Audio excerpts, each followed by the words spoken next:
welcome to Write Now Workshop Podcast, where you can write a book and change the world.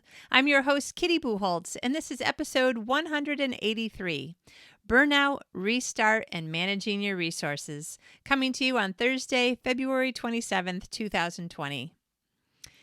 Ironically, I am re-recording a message that had to do with restarting, managing your energy, managing your positive, negative emotions, because I just recorded, who knows, maybe it just wasn't as good of an episode. Maybe it was too long of an episode, but I just spent a lot of time recording this podcast to find that the whole system crashed when I tried to open it. So, yay! So even more so, I feel like this is a great topic for me to talk about right now because I can put my money where my mouth is and really focus on looking at negative things from a positive perspective. Like maybe doing this a second time will be a much better episode. So here's the thing. You know how sometimes you hear a really similar, whatever it is, several times in the course of a few days or a week or something like that. Maybe you've been thinking about buying a certain kind of car and suddenly it seems like you see it everywhere. Or I remember the only time I got accepted to university when I was a senior in high school, and I was so excited. And then it just seemed like every time I turned around, there was something that had to do with either that city or that state or something. Now, these things aren't happening more than usual. It's just that there are so many things coming into our brains to grab our attention that our brains discount most everything that isn't important. And that's why once we do start noticing something, we notice it a lot because our brain is like, oh, this must be important to you, so I'll show you all the instances of it.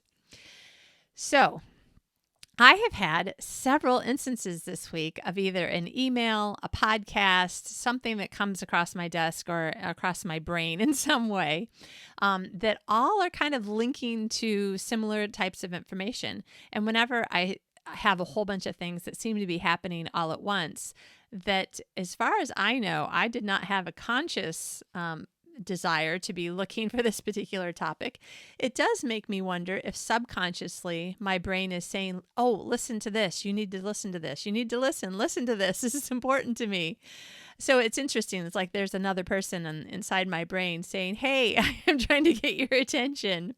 So I thought that I would start thinking about it. And then when I was thinking about it, I thought about a whole bunch of even more related things. I'm like, okay, I want to talk about this too. So I want to talk to you about managing your resources, of which time and energy are two of your greatest resources. Now, we have a limit to the amount of time we have. We have a limit to the amount of energy that we have. We actually have a limit to any and all of our resources, no matter how you look at it, physically or philosophically. There will come a time when we cannot use that resource anymore, at least not until it is renewed. Okay, so if time and energy are two of our resources, then how are we using them? And are we using them in a way that is giving us the best value for the most important things that we feel would be important in any way, not just in work, not just in personal life. Okay, so one of the things that I was listening to was a podcast from Joanna Penn, which I think it's this week's podcast, if you want to go listen to it.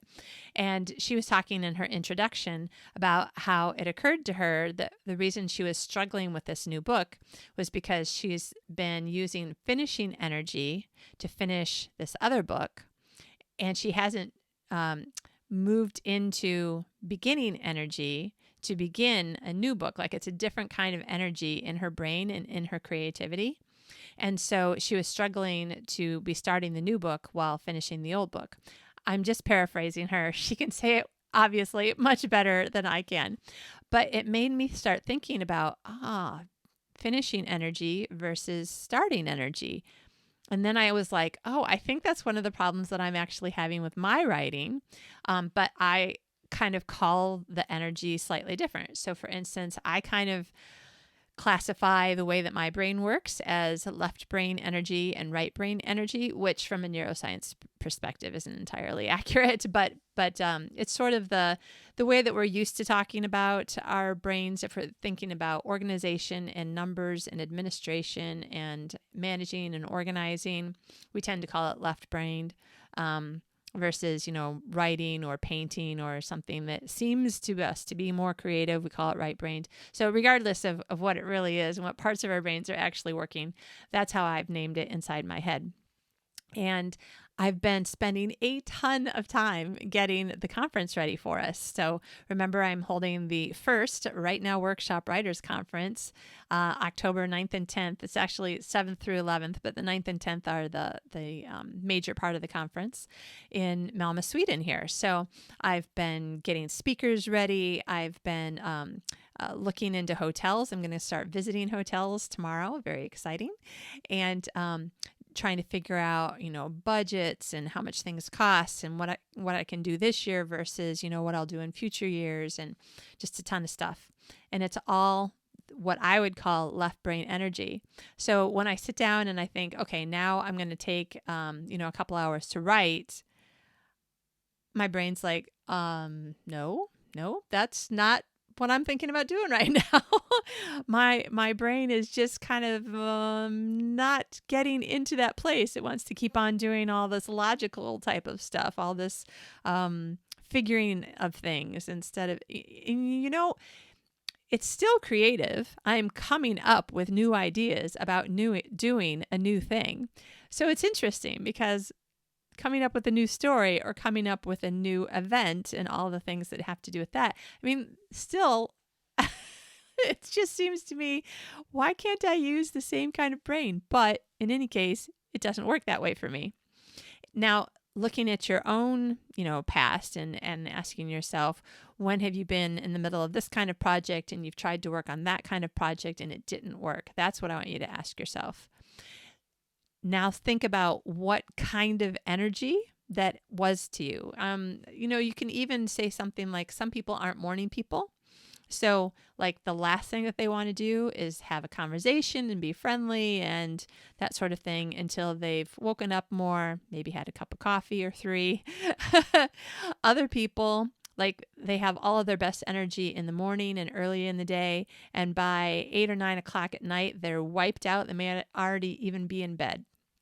So different kinds of energy. So just ask yourself, is this an issue that explains something that I am struggling with right now? Because if so, I really, like with all these things coming to my attention all at once, I want to bring this to your attention. So one of the other things that happened that kind of brought things to my attention, it's only Tuesday and I'm really struggling with my week already. Both days have been really difficult in different ways, honestly. And it has been really quite frustrating.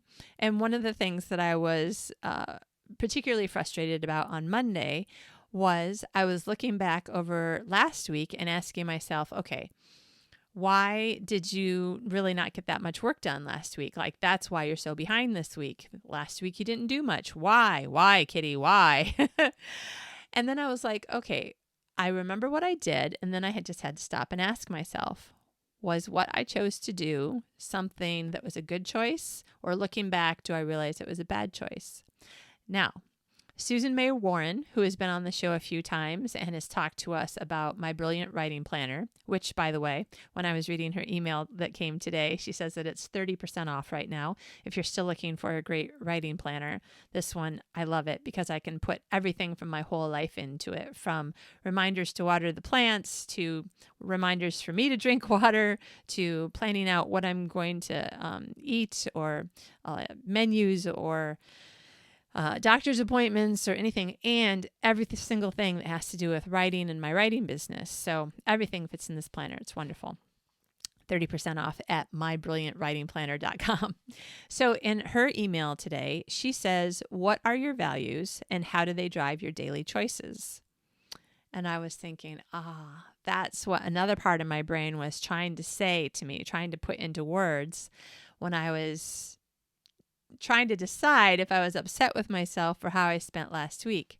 And then I realized, no, it is difficult because the cost to how I spent last week is that now I really feel behind this week. I feel like I just feel more stressed because a whole bunch of stuff that needs to be done by a certain time still isn't done. And the deadline can't change. There's nothing I can do about the deadline. So I was just trying to decide how upset I should be with myself.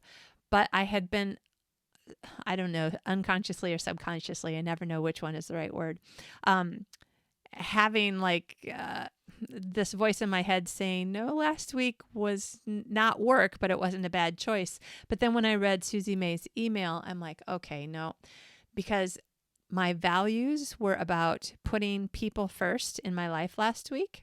There's been a whole bunch of friends having babies at church lately, like to the point where we're making jokes about don't drink the water. There must be something in the water at church because, wow, there's a lot of babies.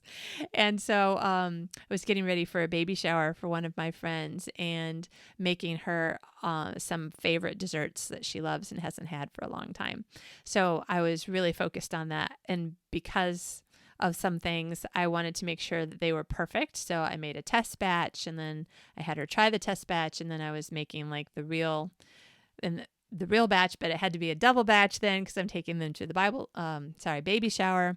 Anyway, so there was a lot of work that went into just making my friend feel loved and appreciated and giving her some treats that she hasn't had in a long time.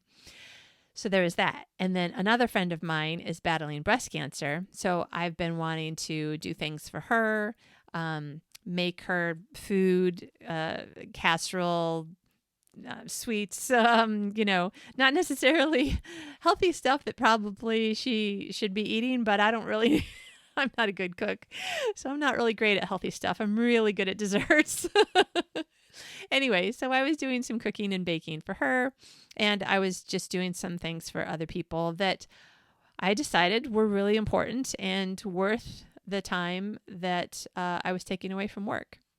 So when you are struggling and you do feel a little overwhelmed and the deadlines aren't moving and you still have to get the work done, if there's any way that you can, ask yourself, am I making choices based on my real values?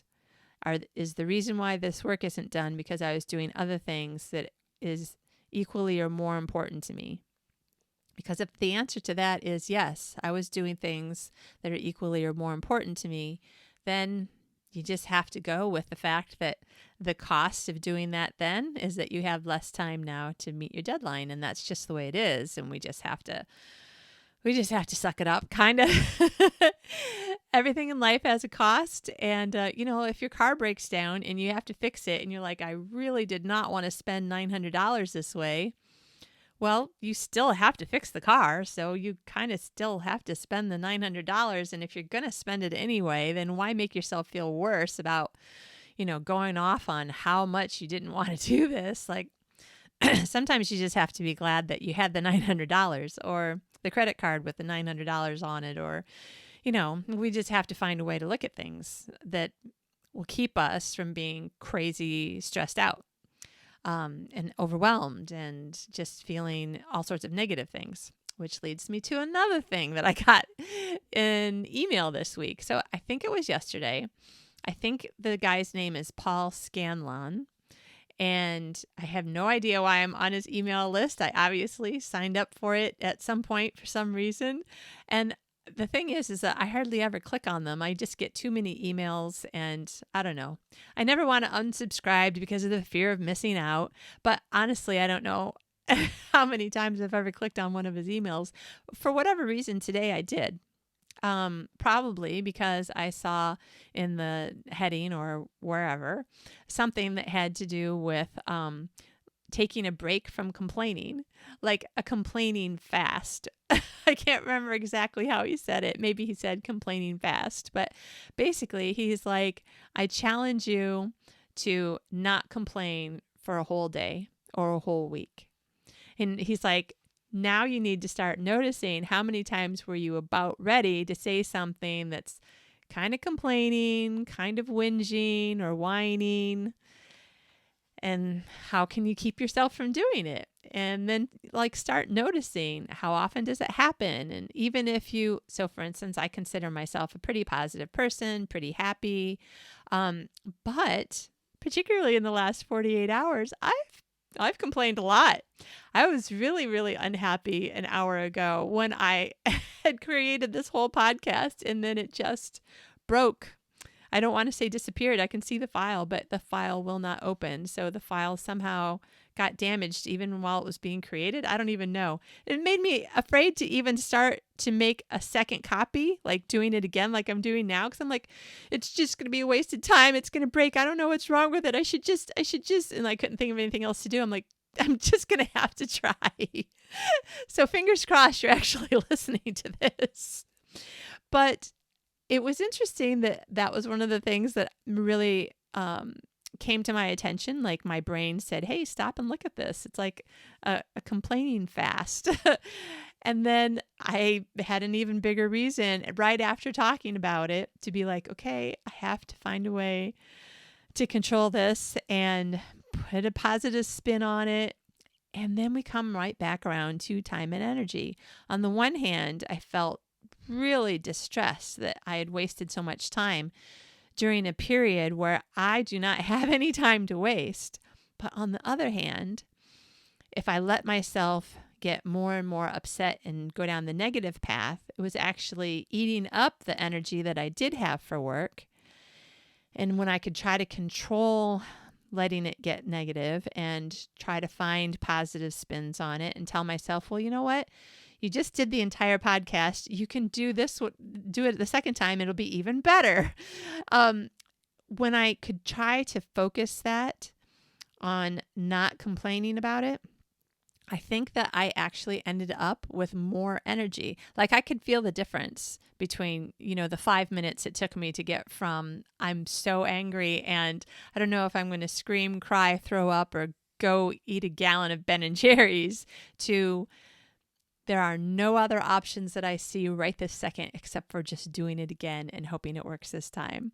And then, in the minutes that it took me to transition to, okay, I'm just going to do it and it's just going to be better, I could really feel a little bit, but noticeable of a change in the feeling of the energy. And it just felt like I had more energy. So this may sound like really woo-woo, but I want you to give it some thought and try to find places in your life where you think that you can apply these questions, and then question yourself, question your brain, and ask yourself about your energy. Now, some of the time and energy distortion, some of the overwhelm and the huge long to-do lists come because we are not planning and organizing our work well. We know this. And a lot of times I think that we can tell the difference between that and one of the other major things, which is we just have too many things on the to-do list. We have allowed ourselves to feel like we have too much to do. Now, sometimes we have an awful lot to do and there really isn't anything that can come off the list. I've had those times and they're horrible and you just have to get through them. But we also have to be aware of how long we're going to keep on running at 100% because eventually your mind and body will wear out. I've told you about the terrible burnout that I had about 2 years ago. It hasn't been quite 2 years since I realized that was the problem I was having. But at the time that I was, just beginning to wonder and question, what was wrong with me? Really begin to believe there was something wrong with me and I didn't know what it was. I was right in the middle of moving from one country to another. And there was nothing that I could just choose to not do. I mean, we had to do the packing and the organizing and the paperwork. And there was just a lot of things that had to be done. It had to be done by a certain time. And there wasn't any of those things that could be just not done right now because I don't feel like it or I don't have the energy for it. Immigration will not wait for you to just feel like you have time to fill out their forms. So if we get to a point where we do have a ton of stuff to do and there's really not much that we can take off the list, I think it's really important to make sure that we're at least going to put some sort of time limit on it. So for instance, when I realized I was really experiencing a bad problem, but I knew that I had to keep going at least until we got to the country that we were moving to. That's Sweden, where I am now. I was just going to have to keep going. But then John and I were talking during this process and this realization that there's something wrong with you, Kitty, and we need to figure it out. We said, okay, once we get there, and the initial paperwork, because of course more paperwork had to be done when we got here. Once that initial paperwork was done, like, Kitty needs to take a break from doing anything and figure out what the problem is and how to get over it. And that's when I started realizing that burnout was the problem. I do not want you to get into this problem of burnout. If you've ever been there, I want you to never, ever go there again. I would like to never, ever go there again. So I think it's really important that we stay very aware of how long we're willing to go at 100%. And I say willing because we may feel like we're able to go longer than what we actually can come back from. It's like the faster you drive a car, the longer the distance is that you need to brake, right? If you're going 25 miles an hour, I'm making up these numbers because I don't know what they are. If you're going 25 miles an hour and you slam on the brakes, you can probably stop in 5 or 10 feet, something like that. But if you're going 75 miles an hour, what is it? Probably 300 feet to stop, something like that. I don't know, but you see what I mean? And you need to make sure that you don't do that to your mind and body as well. So whether you feel like your to-do list is too big because you're not organized, and I do have a class about time management and organization. It's not open right now, but I would very much like to put another thing on my to-do list, which is to write the book that would go with that class. Or if you just literally have too many things that you've decided you need to do. Some of these things may not need to be done. We both know this. There are times, in fact, during some of these times when I've been crazy busy, especially moving countries and filling out all that paperwork, I got pretty much no writing done. Because there just weren't enough hours in the day. So it wasn't even on my to-do list. So in that way, I was not stressing about writing because I'm like, it's not even on the list. The only thing I'm stressing about right now is immigration and passports and that sort of thing. So where you can, try to take off things that you can, put on your list for later. Right now, I am doing some things with my time management that go against everything that I teach in the class because I just desperately want to get a whole bunch of things done, like these certain things. I want these things to get done this year. And some of these things have like certain times. For instance, the Writers' Conference is going to start by October 7th will be the beginning of the optional kind of touristy add-on portion of the conference. And everything that has to be done by then because that's when it starts. Versus other things where I'm like, okay, so the book that I'm working on, I'm going to move that deadline a little bit. It's a deadline in my own mind because I don't have a contract. I don't have it on pre-order. And that was part of the reason why I didn't want to make any kind of like hard set in stone deadline for it because I knew that I would have these other things going on. So think about what you can move around and don't be concerned about it's the beginning of the year and you still feel like, oh my gosh, like I'm not getting any traction. I feel like I'm spinning my wheels. It may be that you're doing what I've been doing, which is putting everything on your list that you just really want to get done. I'm just in that place right now because I haven't been able to get much done for the last 2 years. Most of last year I was working an outside job, which was great. I loved it. And it was a great way to kind of refresh myself and take a lot of pressure off of myself. And it was just a great job.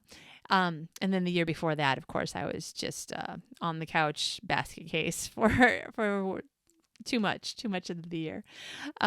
So now it's like when you get over the flu or something, or you get to a place where you're, I don't know, really, really busy. And then you're finally on vacation. You're like, I just want to go 100 miles an hour now. Okay. We need to find a way to decide to organize it a little bit better. figure out why are we not getting things done. In my case, it's because I have too many things on the to-do list, so it feels like I'm not getting things done, even though I am. Remember in episode 1, I talk about the done journal and why it's important for you to write down all the things that you did accomplish today, every day. I just have like bullet points. Did this, did this, did this. Not only is it helpful for, tax purposes, showing that you really were working on your business, but it helps you to not feel like, I feel so bad that I didn't get anything done. Even yesterday, as I was going out to dinner with friends, something that had been planned for several days and I didn't want to cancel. I was the one who had started it, who had organized it. I was thinking, I do not have time to go out to dinner with friends. There's so many things. Like, I feel like I didn't get anything done. And then I remembered, no, I wrote down like 6 or 7 bullet points in my done journal. So obviously I did get things done. So deep breath. I did get things done. It's just that I had so many things on the list. It felt like I didn't get a lot of things done. And there were several things that I couldn't finish because I had a problem with them. So some of these things we also just need to keep in mind. It'll help us to have a better frame of mind, which will give us more positive energy, which, since we're trying to manage our time and energy, we want to have as much positive energy as possible. So we've talked about whether or not you're overwhelmed for one reason or another. Remember, always look at the top 1 to 3 things. That's the most important things to do first. Today, I took my 172-page interior list, interior to-do list, and I wrote down the top 5 things that really had to be done today. And I was like, okay, it's just 5 things. It's not a big deal. And I was like, oh my gosh, looking at them, several of them were going to take a while though. And I was like, I can't do all this. And I'm like, okay, what is the number one thing I have to do next? And right this second, the number one thing I had to do next was record the podcast. Now, of course, this has taken more than twice as long because then it exploded and I don't know what happened and I had to do it again.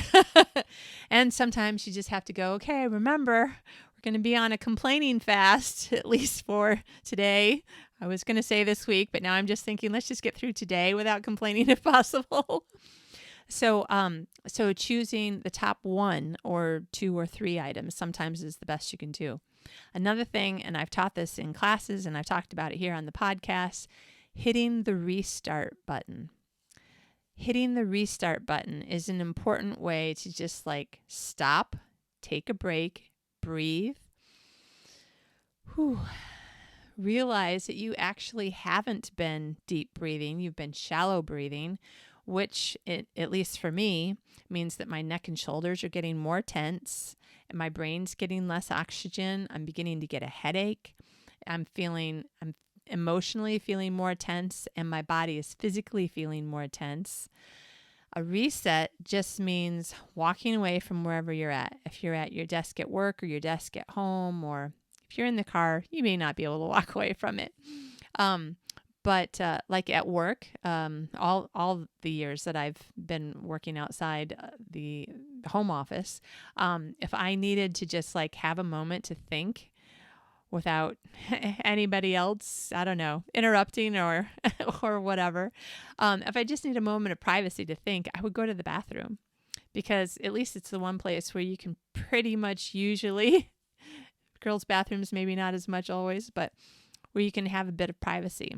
Here at home, what I usually do is leave my office, go out to where I have my big exercise ball, and roll over backwards on that. And of course, gravity being what it is, all the blood rushes to my head again. My poor brain, that was not getting enough blood and nutrients from the blood and oxygen from the blood, is now, I have oxygen and I'm breathing better and I have more oxygen and now I can think better and I can think of solutions for the problems that were plaguing me 15 feet away.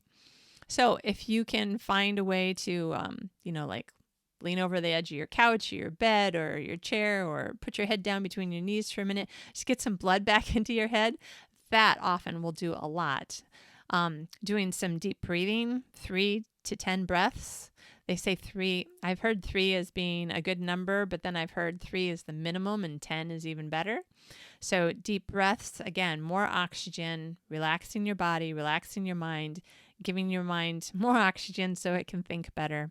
And just like for those few seconds, not thinking about all the problems that are plaguing you right this second. So whatever it takes for you to hit the restart button, some people need to walk outside, walk around the block, pet the dog, play with the cat, whatever it is for you, find things that will allow you to hit the restart button so you can come back to the problem with a little bit more of a clear mind and hopefully more positive energy. I think that always helps. Knowing your energy levels and rhythms throughout the day, also a big help. Another thing that you probably know, but maybe don't put into practice all the time. For instance, I cannot read nonfiction right before I go to bed because it just turns my brain on, and then I can't turn it off easily, and I don't sleep well. I have a lot of dreams. I don't feel like I get like a good, solid, sound sleep. For pretty much the whole night. It's not just for a little while. It messes up my sleep for the whole night, which just makes me more tired the next day. Also, if I work right up until I go to bed, doing pretty much anything for my job. I'm looking around my desk. I don't think there's any kind of work really that I can do right up until I go to bed and be able to turn it off and sleep well and soundly. I need to have at least an hour of relaxing, reading, piddling around doing nothing. I don't know exactly sometimes what it is that I have done for the hour before I go to bed. I just know that I'm trying to basically not do anything so that my brain relaxes. But I know that about myself because I figured it out from positive and negative experiences about how well I sleep. Other people don't have that problem. Maybe mornings aren't good for them. There's just no point in trying to do really solid brain intensive work early in the morning because they're just not morning people. They don't have the energy. They're not awake. So figure out what your best energy is and your best energy for certain kinds of projects. Remember what we were talking about at the very beginning, Joanna Penn saying she has finishing energy and starting energy, and they're different. And I was talking about kind of left brain energy and right brain energy and how that's how I look at it and how they're different for me. So if you can figure out your energy and the best time to do certain things and then try to work within that, that would be super great. And we want to try not to take away from important things like exercise, proper sleep, whatever it takes to get good nutrition. In a perfect world, I would live on a Star Trek ship and I would just be able to say, computer, get me a healthy salad, please. And then it would just appear. And then somehow, those people, I don't think they ever had to wash dishes either. So I guess you just put it back in the replicator and the dish goes away. But I don't live in that world. So I have to try to figure out things that I can do to continue to treat my body well by giving it good nutrition, which today, a little bit of a stressful day. I can't say good nutrition was a part of it. It takes 4 minutes to make ramen noodles. They're not really great for you. And then I had some Cheetos because that was definitely my comfort food of the moment. I did have water instead of, some sort of sugary drink. So that's good. But yeah. So I'm going to have to find something healthier to eat for dinner so that I can try to give my body and my mind some good nutrition. Sometimes, though, you do have to stop and do things that have been piling up. So, for instance, I almost was thinking, since you're going to have to record this podcast a second time, you don't have to show them what you showed them the first time. If you are not watching on YouTube, I am now moving my computer to show you the floor of my office. I still have boxes and piles, so many boxes and piles of stuff that I'm not really sure what to do with it all. Some of the boxes have stuff that I normally take to book signings. There is one box that actually has books in it. I know that as much as I would like to read every book that exists in the whole world, I won't read those books. And then there are piles of books and graphic novels that I just haven't figured out where in my bookshelves am I going to put them. And that is just one section of my life that still is not organized. But I don't know if this is true for everybody, like literally from a biology or psychology point of view, or if just some people notice it more than others. But having clutter around you will often make your brain feel less clear, make your brain feel cluttered. So whenever you can clear things off, get things put away, find ways to keep things put away, this can often help your brain to actually, feel freer, feel like it has more creativity in it. I don't entirely understand how it works. I just know that it does work for me.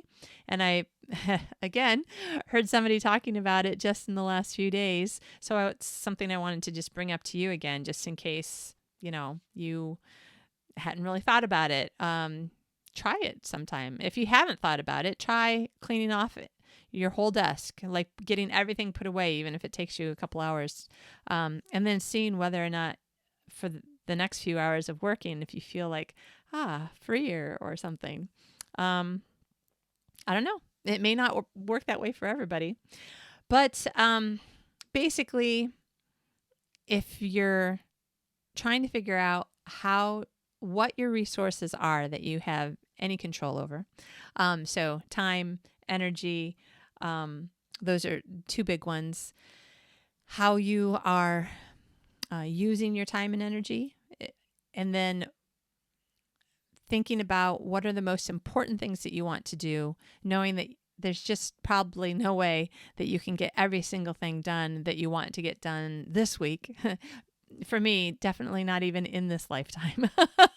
There's a lot of things that I want to do. It's not all that's going to happen. But when we're talking about managing time and energy, then one of the other things that we can do is ask ourselves, okay, so let's say I want to use my time and energy, two of my greatest resources, to manage my assets, one of my other resources.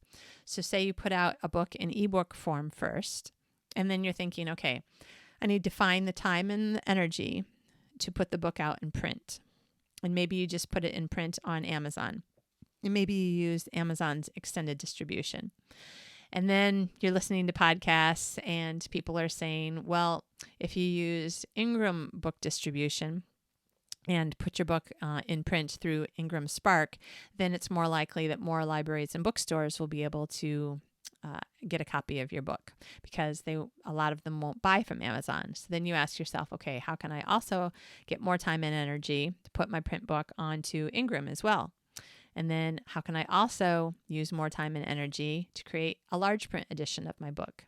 And because we just talked about two different ways of distributing print, then that means two places where you would have to upload and create your large print edition. Where can I find time and energy, and in some cases money as well, to create an audiobook version of my book? So basically, how can I keep on increasing my list of assets, even when I've started with just one story? How many different formats can I put that story in that will help increase my ability to make money with my assets? What are some of the other places? So that's one thing. What are some of the other places that I have created material, either spoken material, podcasts, or speaking, teaching, things that you've done where you have a recording of yourself, or blog posts where you can look at all of your material and choose a portion of it and create a really good focused book, and then print book, ebook, audiobook, large print book, workbook, maybe if it's nonfiction, out of something that you over time have already created based on this topic. Now, for instance, I was teaching a time management class for more than 10 years. Now I teach it somewhat sporadically because I'm, trying to get everything back going again. And I've also taught self-publishing and a few other things. I can't remember all of them, but those are the two major topics, and then several classes within those. So then I'm looking at, the other thing is that for 4 years, I was one of 3 writers that had a website called Routines for Writers. So I had about 200 blogs just from that one website that were on various different kinds of routines that writers can implement in their lives, whether it had to do with actual writing or how to get more writing done. And then I was kind of looking at all of the topics that I had done, thinking, I could probably create a moderately short, very focused nonfiction book for writers on how to create a writer's retreat or a writer's retreat experience for 1 to 10 people, because I've done that a lot. I've gone places by myself. I've gone places with friends. I've gone to places where a whole bunch of people came together. A whole bunch meaning like no more than a dozen. And then how much work we got done, what we actually did, how we got more work done by being together as opposed to feeling like we were wasting time and just having fun. How we managed all of the food for all those people, like how the cooking and everything was done. Like it's a lot of information. And I was like, you know what, that would make a pretty good nonfiction book for writers. So where can I find and take time and energy to devote to creating this book? Because it'll be one more asset. So that's the second thing. And then a third thing I was thinking about was, what are the gifts that you're not using to the fullest yet? In the last 6 months or so, it became very obvious to me, plainly clear, that the gift of encouragement is something that I have and I use, but I don't really feel like I'm using it to the fullest. So I want to get more speaking engagements and find groups of people to speak to that I can encourage in whatever it is that they're doing. I love the Encouraging Words episodes that I do here on the first Sunday of every month. I used to do it every Sunday, and I loved that, but it was just so much. It was so time intensive that as much as I loved it, I just had to cut it back to one Sunday a month. So it's always the first Sunday of the month, which actually makes it the next episode after this one is the Encouraging Words episode. But I really love encouraging people to believe in themselves, to believe that they can get through tough times, that they can create great times, that they can be more creative. And I don't know. I just love everything that has to do with encouraging people. And I'm not bad at encouraging myself as well. I happen to be wearing a t-shirt today instead of like a nice shirt to look good on the YouTube video. And I specifically looked in my t-shirt pile and thought, I want to wear that one. It is my superhero books t-shirt that says, "You have more power than you realize." And then it's got the name of the superhero book series, The Adventures of Lewis and Clark Superhero Series by Kitty Bucholtz, in small print at the bottom. But I love this shirt. You have more power than you realize. And I think it's really kind of my theme for my writing and my podcasting and my teaching and everything that I do, is wanting people to see that, because you have the power to choose how you're going to react to a situation, whether or not you're going to allow negative energy to be pulled out of you when your computer explodes, or whether or not you're going to find a positive way to get through it. I'm not saying that you have to be happy when your file just disappears, because that would be pretty unreasonable, I think. But if you can find some way to not let the negative take over, because the negative energy, like it is energy, it is also draining you, whereas positive energy makes you feel like you have more energy. So there are so many things that we can control. And sometimes it just seems like all around us, we're getting reminders of all the things that we can control, that I really wanted to talk to you about them today. Just in case you haven't been getting a lot of reminders, I wanted to be one of the people who was helping you. So for instance, if you are looking back over some period of time where you're like, I should have been working harder, but then you go, well, no, my values have to do with people. And I was taking care of people, and that was important to me. And it was more important to me than writing. Or I was doing the best I could, but honestly, I was overwhelmed because I was not organized, or I just felt like I wanted to do all 100 things, and I just wasn't willing to stop and sort it out and try to figure out which of the 100 things I really could do, which ones I really had time to do. Or maybe just reminding you that hitting the restart button will go a long way towards helping you to maintain a calm, peaceful, and joyful inner core. You know, like the very, very center of yourself. You could call it the skeleton, but I'm thinking more of like, you know, the core, the very center that is the real you. If that part of you is calm and peaceful, and then also joyful, like consciously and unconsciously thinking good or bad of all the things that happen, you know, on a moment by moment basis, I am happy with my life. I'm happy to be alive. I love the things that I have and the things that I do, even if they're difficult or they don't work right sometimes. Like I just feel full of joy and peace and calm. When that's the core, I really think that everything else makes it easier for you to keep your energy focused, for you to even realize, oh, okay, I can feel myself stressing. I'm not breathing. My shoulders are getting tight. I need to stretch. I need to breathe. Even just the knowing, the being aware. That's what I'm trying to say. I think that when you have the calm, peaceful, joyful center, it helps you to be more aware of where there are places that you can make a change.